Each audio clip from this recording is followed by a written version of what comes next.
1 Thessaloniciens, chapitre 5. En ce qui concerne les temps et les moments, vous n'avez pas besoin, frères et sœurs, qu'on vous écrive à ce sujet. En effet, vous savez bien vous-même que le jour du Seigneur viendra comme un voleur dans la nuit.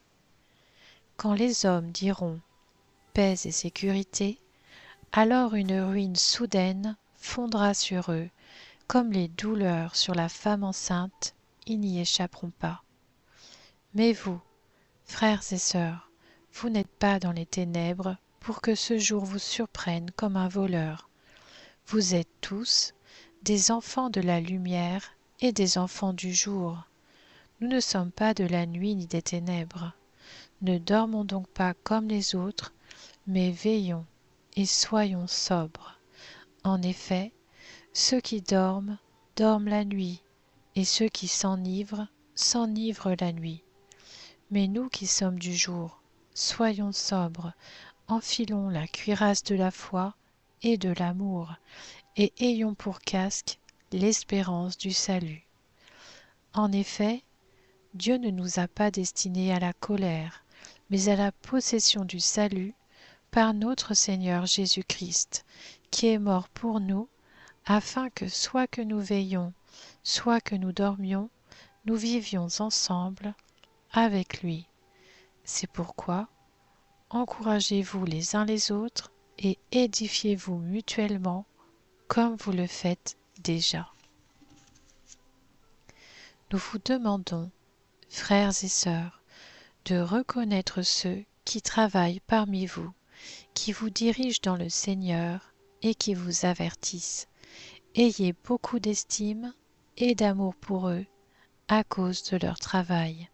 Soyez en paix entre vous. Nous vous y invitons, frères et sœurs. Avertissez ceux qui vivent dans le désordre.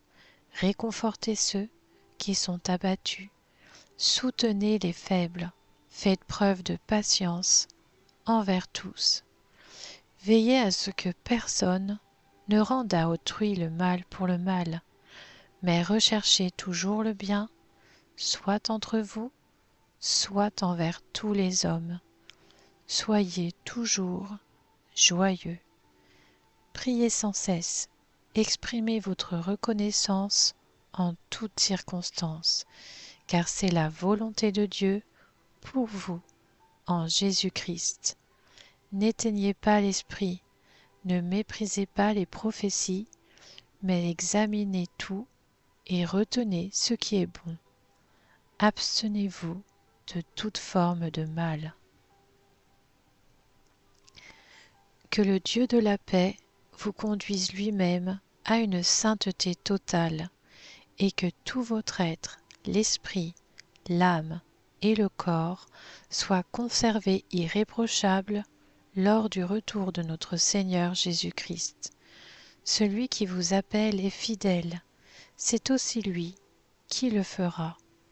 Frères et sœurs, priez pour nous.